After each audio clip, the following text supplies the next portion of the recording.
Chapter 18, Basilica. Rupert was near tears. His chest burned from the cold air.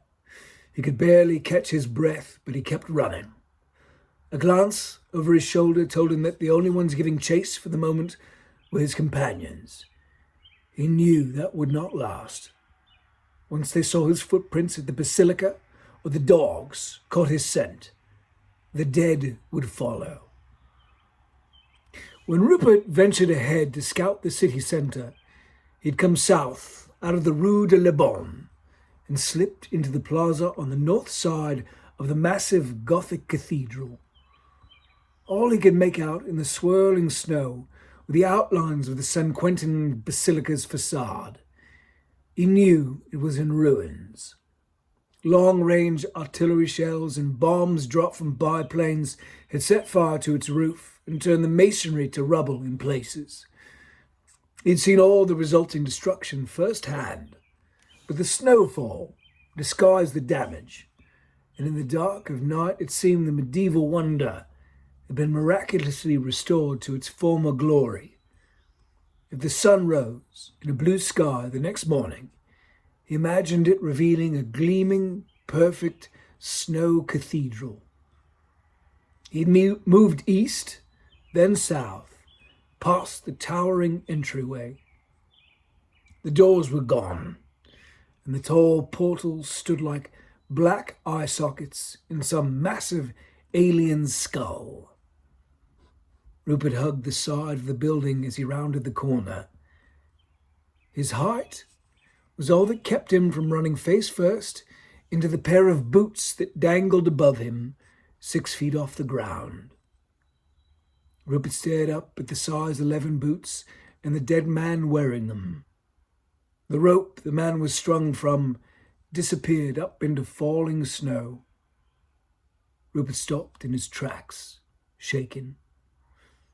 Ahead of him he could see, suspended from the finials lining the roof between the bell tower and the narthex, 5 more dead men, lynched and hung up to adorn the cathedral in an orderly line.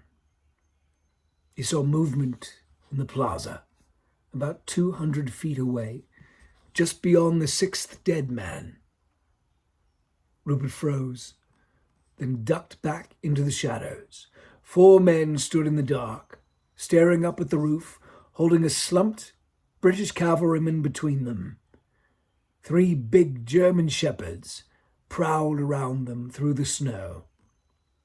While Rupert watched, a rope fell from the roof above and hit the ground.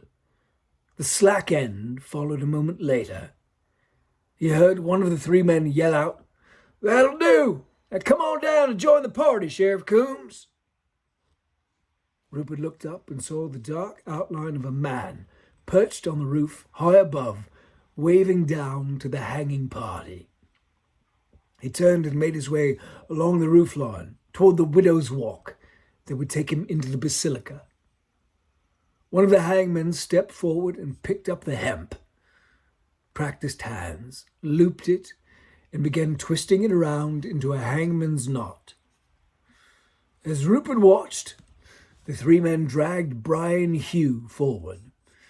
They spoke English with an American twang and laughed as they dropped the loop over his head. Then the man who'd done the hangman's knot pulled in the slack and yanked the noose taut. The others seized hold of the long tail with him, and all 3 yanked the ensnared man up into the air.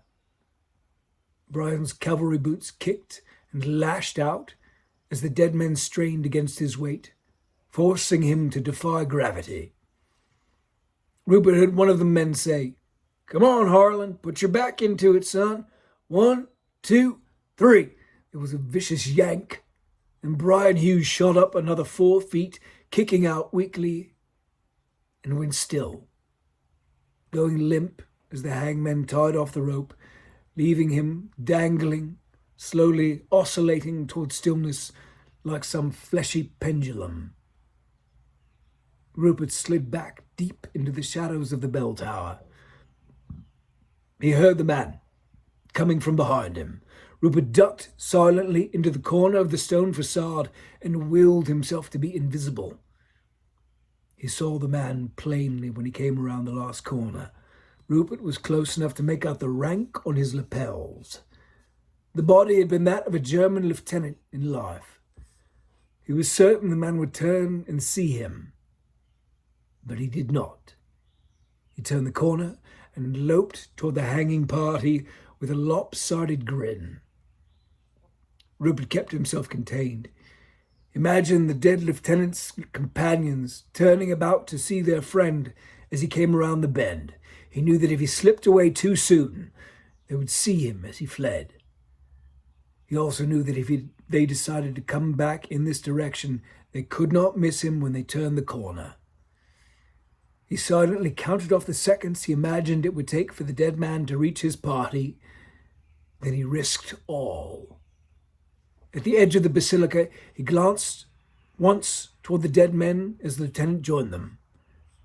Rupert ducked low, slipped round to the front of the cathedral, turned the bend past the entryway, then bolted, racing toward the intersection, rounding onto the Rue de la Bonne and toward his waiting compatriots. Durant, James, Jonah, Wolfgang, and Renoir felt his terror, heard his urging, "Come, come!" and ran after in his wake. Rupert led them back north at a dead run until they reached Boulevard Richelieu, named for his bloody red eminence, Cardinal Richelieu, the priest who slaughtered and neutered his Huguenot Protestant enemies and manipulated the 30 Years' War to bring France to the penultimate ranks of European power, all the time shoring up France's burgeoning dominance of the Canadian wilds, thus assuring French Catholicism's powerful influence there in the centuries to come, as the savages were tamed and the land was exploited to its full potential. Rupert took them at a steady jog along Richelieu's road, eyes constantly mindful of the avenue ahead, scanning the boulevard and its cross streets for any sign of more hunting parties, and looking back to make certain that the only men running in his footprints were still among the living. When they reached the roundabout at Place Longueville, he ran them straight through it and southeast onto Boulevard Henri Martin. After several hundred yards, he stopped at the sharp corner where Rue de la Pomme Rouge joined the boulevard. He knelt there, breath heaving, while the rest of his compatriots caught up. Wolfgang was the first to join him, with Durant and Renoir not far behind. Jonah was next, with James just after. "What did you see?" asked Wolfgang. When Rupert got his breathing back under control, he told Wolfgang what he had witnessed in the Basilica's plaza. 5 men, 3 dogs. They were hanging men and women from the Basilica's roof. Christ. Did they see you? Asked Wolfgang. No, Rupert said. I don't think so. Wolfgang relayed the information to the others in English. James blanched at the images Wolfgang conveyed. Durant nodded subdued. He knew that 5 dead men were as likely to be the end of them as 5,000. Wolfgang looked to Durant. What do you want to do? How far to the river? Asked Durant. Wolfgang passed the question to Rupert. Less than half a mile, Rupert replied. He says not far. Half a mile. Less, said Wolfgang. Okay, Durant said. We keep heading for the canal, but let's slow down enough to see any trouble coming before we run straight into it. Wolfgang told Rupert, who nodded, ashamed, considering it dumb luck he had not run them straight into an encounter. He looked back up the boulevard once, then he led them across the street at a steady, calm pace, eyes searching the road for predators hidden in the night.